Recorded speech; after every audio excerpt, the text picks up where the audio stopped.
Hey everyone, and welcome back to another industry report. Of course, there's another video up on the channel today, and be sure to check out my Division 2 video from yesterday. Now, Apex Legends, in its first month, it has managed to gain 50 million players. That's an insane number of people. But what's more important is how this meteoric growth fits into the current industry. An industry that seemingly seems like a bunch of balloons having a knife fight, where both wins and losses are magnified in the eyes of the public.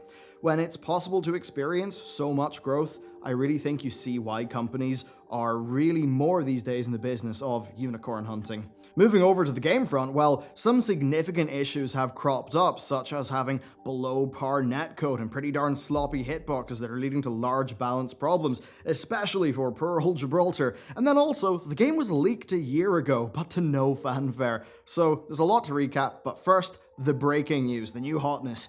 50 million players. It's a truly massive number, but we need to put it in context. After gaining 25 million players in its first week, Apex has managed to get another 25 million over the following 3 and a bit weeks, getting us to this 50 million number over its first month. But how does that compare to Fortnite, which probably is the fastest growing video game of all time? Well, Fortnite hit 25 million players after 53 days, Apex hit that in a week.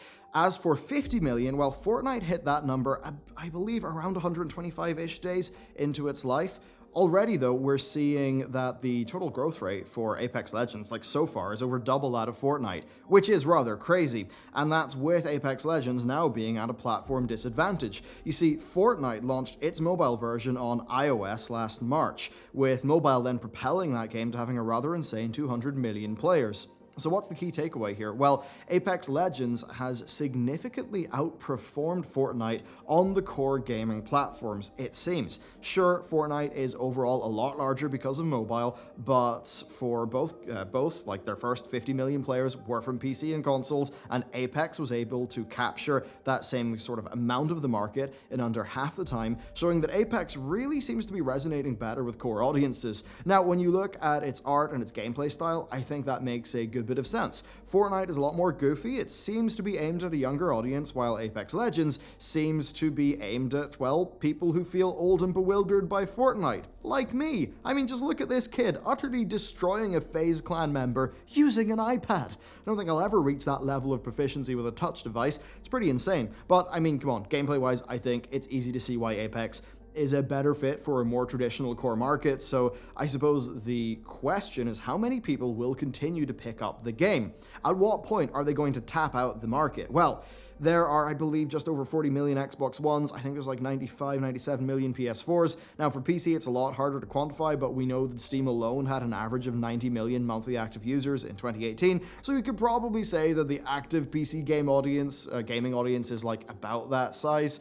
Though I've got to admit, it's not a great number, I mean, in terms of its accuracy. Now, when you take multiple devices per person into account, it does make it kind of tricky, but overall, I think it's reasonable to say there's like 130 million console owners, and maybe 90 million PC owners, but of course, with there being some overlap. Now, it's kind of tricky, like, personally, I have both an Xbox and a PS4, but I might be a bit of an outlier. We probably could say there's like 200 million core gamers, and it's not a super accurate number, but 50 million is a quarter of that. So there still likely is room to grow for Apex Legends, but the question is, of the people who have not tried it, how much of that is down to people like actively just not being interested in it? Either way though, Apex Legends is massive. Chances are though it's not going to work on mobile. Why? Well, it was developed on a heavily modified version of the source engine, the same one that ran Titanfall 1 and 2. So at the very least, it would be a Herculean effort, I would imagine, to get that going on mobile. As for Switch, well, that is more possible, but the Switch doesn't have great specs for a game like this, and gameplay-wise, I don't see it being as well suited to Apex as it is for Fortnite. Now, as an industry trend, it's nice to see an unabashedly core game do well. Now, it is also worth noting that PUBG reached 50 million sales last year, and actually PUBG Corp reported 400 million players overall, with 350 million being on mobile. That's certainly interesting, being more than Fortnite, and I'm kind of left wondering how PUBG Corp are counting their mobile numbers, but one thing is pretty clear. clear. PUBG is still the less played game overall. It's struggling to maintain its numbers, falling down from its old highest of 1.5 million average players and a 3.2 million peak to February 19 being like 500,000 average players and just under a million peak. Now, of course, that still is a massive number, and it's worth taking into account that unlike Apex and Fortnite, PUBG Corp got an upfront sale price for those 50 million copies. Still, though, total players is only one number, and it's a little bit deceptive. Now, have you ever seen a large YouTube channel in terms of subs, but with low views? That often happens when a channel is kind of old, and its active audience is smaller than its total subscriber base. That's why, at the end of the day, views and watch time matter a lot more than subscribers. It's pretty much better to have 100,000 subscribers who are active than it is to have a million subscribers and only have 10% of them be active, because the higher engagement percentage is a pretty darn important number for YouTube.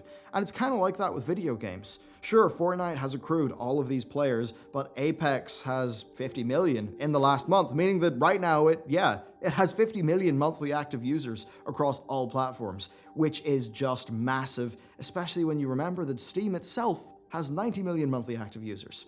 Apex is also well set up to have a strong second month, with its Battle Pass launching, likely along with another character and probably new weapons, like of course the Havoc that they added recently.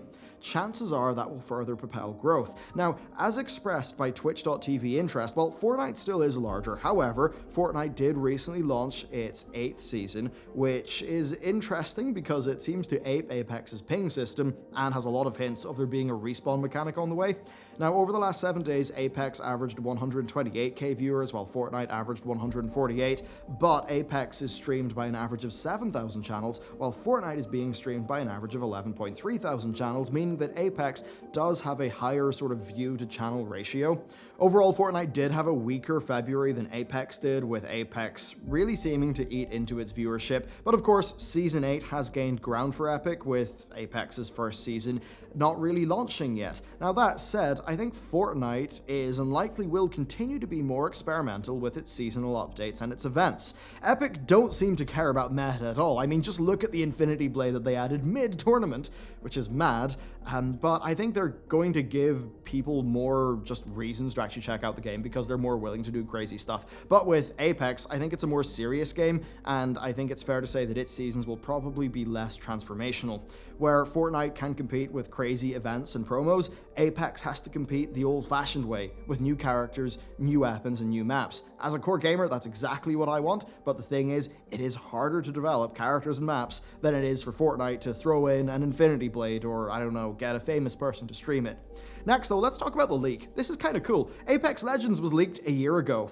And it wasn't a small leak either. Somebody posted the game map to the Titanfall subreddit last year. And looking at the map, yeah, it's clearly Apex, being highly similar to what we ended up getting. People frankly did not care that much. The top comment was just, I really hope this doesn't happen. And the real highlight for me was somebody saying, it's like the two modes that I hate the most from Call of Duty, free-for-all and search and destroy.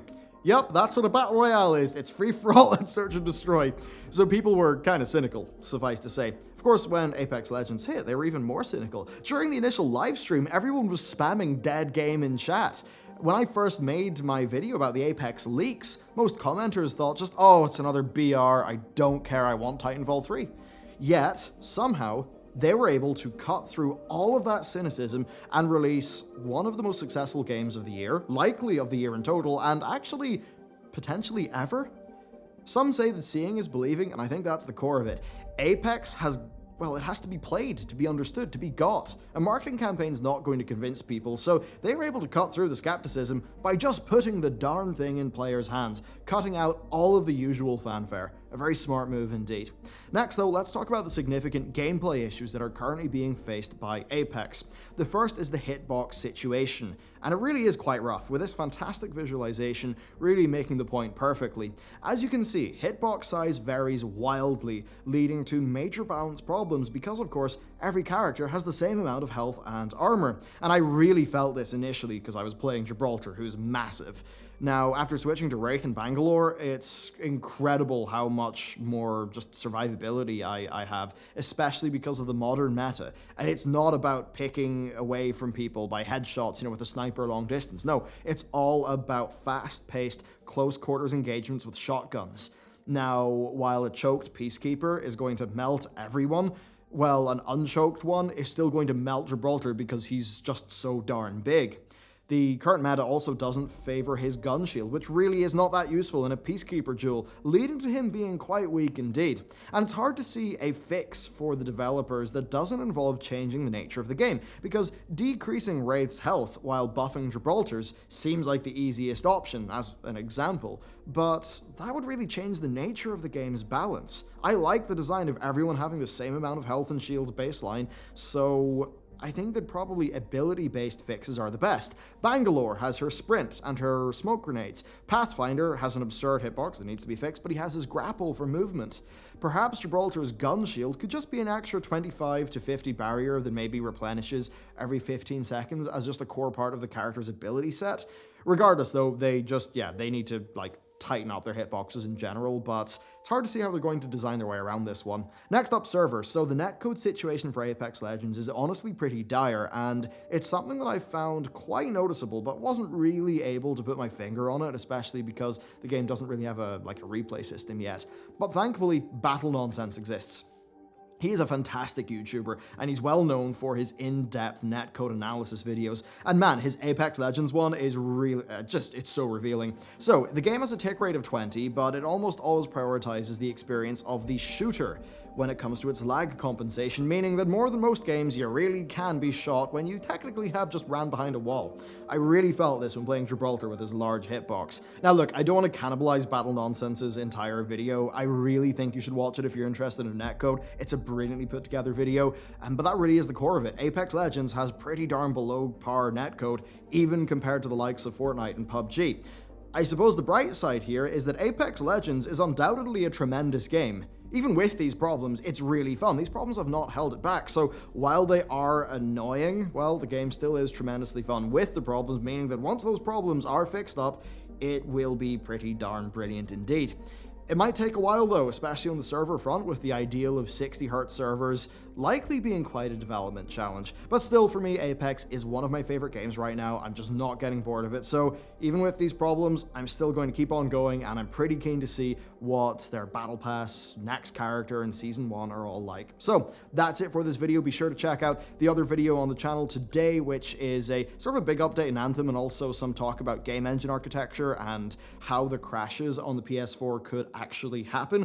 Very interesting topic. And then, of course, yesterday I uploaded my Division thoughts. So yeah, there's a lot of stuff to check out. Thank you very much for watching this video, and I'll see you next time.